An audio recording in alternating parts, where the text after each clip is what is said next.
माफी मांगने से कोई छोटा नहीं होता।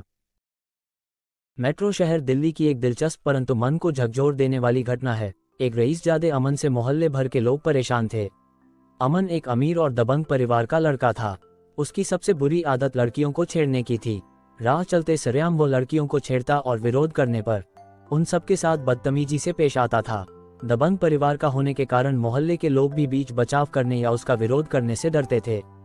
इससे दिन प्रतिदिन उसका अहंकार बढ़ता ही जा रहा था। मोहल्ले की लड़कियां और औरतें उसके डर से घर से बाहर निकलने से परहेज करने लगी थीं। इसी मोहल्ले में सीमा नाम की एक लड़की रहती थी। वो कॉलेज में पढ़ती थी और साथ ही कुछ परिवार के बच्चों को ट्यूशन भी देती थी। वह रोज सुबह कॉलेज के लिए निकलती और दोपहर बाद घर को लौटती थी। मोहल्ले में एक तरफ जहां सीमा की सुंदरता के चर्चे होते थे, वहीं उसकी सादगी और बुद्धिमत्ता की तारीफ करते भी लोग नहीं थकते थे। अपने स्वभाव के मुताबिक अमन पहले तो कई दिनों तक सीमा का पीछा करता रहा और संकेत में उसे छेड़ता रहा, परंतु जब सीमा ने कोई प्रत्युत्तर नहीं दिया तो गुस्से में उसने एक दिन कॉलेज से लौटते हुए उसका हाथ पकड़ लिया। अमन की इस हरकत से सीमा अवाक रह गई, परंतु इस दफा भी उसने कोई ने अपने आप को छुड़ाते हुए तेजी से घर की तरफ रुख कर लिया। कुछ दूर तक अमन भी उसके पीछे भागा, परंतु जल्दी ही सीमा एक गली की ओर मुड़कर अमन की नजरों से ओझल हो गई। सीमा की इस हरकत से अमन काफी नाराज था। उसने मन ही मन सीमा को सबक सिखाने की ठानी और अगले दिन का इंतजार करने लगा। अगले दिन अमन सुबह ही गली के नुक्कड़ पर सीमा के कॉलेज जाने का इंतजार करने लगा, परंतु काफी समय बीत जाने के बावजूद सीमा नहीं आई। फिर अमन ने सोचा कि शायद वह उसके डर से किसी और रास्ते से कॉलेज को निकल गई होगी। तब अमन ने एक बार फिर अपने मन को समझाते हुए सीमा के कॉलेज से लौटने का इंतजार करना बेहतर समझा। आज अमन के सर पर सीमा को सबक सिखाने का भूत सवार था। वो किसी भी तरीके से आज सीमा को पूरे मोहल्ले के सामने जलील करना चाहता था। आखिर सीमा ने सरेआम उसकी बादशाहत को चुनौती दी थी। आज सीमा को सबक सिखाने के लिए अमन अपने साथ मोहल्ले के और 3 टपोरियों को भी साथ लाया था, परंतु एक लंबे इंतजार के बाद भी सीमा वहां से नहीं गुजरी। सीमा के कॉलेज से आने का वक्त भी बीत चुका था। अमन असमंजस में पड़ गया। वो ये भी नहीं जानता था कि सीमा कहाँ रहती है और न ही अपने अहंकार में वह किसी से सीमा के घर के बारे में पूछना चाहता था। अमन उधेड़बुन में ही था कि अचानक उसे सीमा सामने से आती हुई दिखी। वो खुशी से उछल पड़ा और बीच सड़क पर आ खड़ा हुआ। सीमा ने दूर से ही अमन को देख लिया था। इसके बावजूद वो डरी सहमी आगे बढ़ती रही। रास्ता रोके खड़े अमन के नजदीक आने पर वह रुक गई और बगल से निकलने की कोशिश करने लगी, परंतु अमन सीमा को आगे नहीं बढ़ने दे रहे थे। रुक जाओ मेरी जान, जल्दबाजी अच्छी नहीं होती, सीमा ने हिम्मत करते हुए कहा। मुझे जाने दो। कैसे जाने दूं? जब से तुम्हें देखा है मेरी रातों की नींद हराम हो गई है। आखिर तुम मुझसे चाहते क्या हो? अमन ने अपने साथियों की ओर देखकर हंसते हुए कहा। लो पूछो, आखिर एक आशिक क्या चाह सकता है? मुझे जाने दो, मैं बहुत बड़ी मुसीबत में हूँ। मुझसे टकराने पर सब लड़कियाँ यही कहती है और बाद में मेरी बाहों में आने पर उसे मुसीबतों से छुटकारा मिल जाता है। तुम्हारी भी मुसीबत दूर हो जाएगी, बस एक बार। अमन की बातों से सीमा का गुस्सा फट पड़ता है। वो मजबूती से अमन का विरोध करते हुए कहती है, बस करो, मैं वैसी लड़की नहीं हूँ। मेरे रास्ते से हट जाओ और मुझे जाने दो। मैं एक गरीब लड़की हूँ, मेरे पापा बीमार हैं, डॉक्टर को बुलाने जा रही हूँ। सीमा ने हिम्मत करते हुए एक ही सांस में सारी बातें कह डाली। सीमा की बातों पर अमन और उसके साथी ठहाके मारकर हंसने लगे। अमन ने कहा, सभी लड़कियां ऐसे ही बहाने बनाती है, मगर आज मैं नहीं मानने वाला। तुम्हें तो आज मैं अपने साथ लेकर ही जाऊंगा। अमन की बातों से सीमा सहम गई।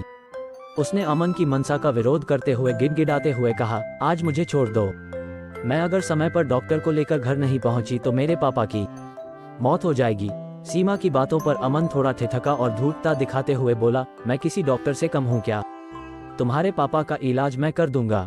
चल, तुम्हारे घर चलता हूं। अमन इस बहाने सीमा का घर भी देखना चाहता था, परंतु भोली भाली सीमा को अमन की यह चाल समझ में नहीं आई और यह समझते हुए कि अमन जब उसके घर के हालात और उसके बीमार पिता को देखेगा तो उस पर तरस खाकर उसका पीछा करना और उसे तंग करना छोड़ देगा, अमन को अपने घर ले गई। सीमा के घर के हालात को देखकर अमन को जोर का झटका लगा। एक छोटा सा घर, बेतरतीब फैले सामान और घर के एक कोने में चारपाई पर लेटा एक बूढ़ा शख्स। कुछ देर के लिए वहां खामोशी छा गई। इस खामोशी को सीमा ने तोड़ा। यही है मेरा घर। चारपाई पर मेरे पापा लेटे हैं। पापा बीमार हैं, माँ दूसरे घरों में काम करने गई है। पापा की तबीयत ज़्यादा बिगड़ने के कारण मैं आज कॉलेज नहीं जा सकी थी। डॉक्टर को बुलाने जा रही थी, सीमा ने कहा। सीमा की एक एक बात अमन के दिल पर हथौड़े की तरह वार कर रही थी। वो मूर्ति की तरह जहां था वहीं खड़ा रहा। उसने सीमा की ओर देखा और आत्मग्लानि से उसकी आंखों में आंसू आ गए। वो मन ही मन सोचने लगा, मैं कितना बड़ा पाप कर रहा था। मैंने तो आज तक इतनी तकलीफ की जिंदगी देखी ही नहीं है। अपनी अमीरी के घमंड में मैंने न जाने कितने लोगों का दिल दुखाया है। मुझे आज सीमा से माफी मांगनी होगी और अब तक किए गए कुकर्मों के लिए मुझे पछतावा करना होगा। वह सीमा की ओर मुड़ा और हाथ जोड़ते हुए माफी मांगने लगा।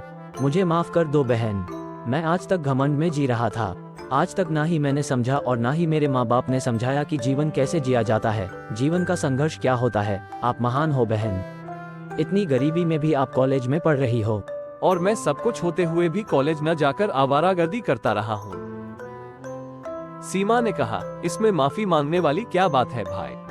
अगर मेरे कारण आपके हृदय में परिवर्तन हुआ है तो मेरे लिए इससे बढ़कर खुशी और क्या हो सकती है। जो आपने किया उसे भूल जाइए और एक नए जीवन की शुरुआत कीजिए। अपने जीवन को न सिर्फ अपने लिए जिए बल्कि दूसरों के सुख दुख में भी हाथ बटाना सीखिए। फिर देखिए आपके मन को कितनी संतुष्टि मिलती है। बहन, आपने न सिर्फ मेरी आंखें खोल दी है बल्कि जीने का एक रास्ता भी दिखा दिया है। आप यहीं रुको, मैं डॉक्टर को बुलाकर लाता हूँ और आज से एक नए जीवन की शुरुआत करता हूँ। सीमा कुछ कह पाती कि इससे पहले अमन ये कहते हुए अपने दोनों टपोरी दोस्तों के साथ वहां से तेजी से निकल पड़ता है। कहानी की शिक्षा, मॉरल ऑफ द स्टोरी। इस कहानी से स्पष्ट होता है कि इंसान चाहे कितना बड़ा ही क्यों न हो, जब उसे अपने किए पर ठेस लगती है तो वह माफी मांगने से भी गुरेज नहीं करता। अमन ने भी ऐसा ही किया। सीमा से माफी मांगने के क्रम में वह अपनी अमीरी, दबंगाई सब कुछ भूल गया। इस माफीनामे में उसे छोटापन का एहसास नहीं हुआ, बल्कि उसे गर्व हुआ कि सीमा के कारण उसे आज अपने गलत कामों का एहसास हुआ और उसकी आंखें खुली। अतः हमें समझना चाहिए कि अगर कभी भी हमसे कोई गलती हो जाए, चाहे वो छोटी हो या बड़ी, हमें माफी मांग लेनी चाहिए। इससे न केवल आपके दिल को सुकून मिलता है बल्कि सामने वाले के सारे गिले शिकवे भी दूर हो जाते हैं। अगर कुछ शब्दों में कहें तो माफी मांगना बड़प्पन की सबसे बड़ी निशानी है और माफी मांगने से कोई छोटा नहीं होता। दोस्तों, ये कहानी आपको कैसी लगी हमें कमेंट करके जरूर बताएं और हमारे चैनल को सब्सक्राइब करना और लाइक करना ना भूलें।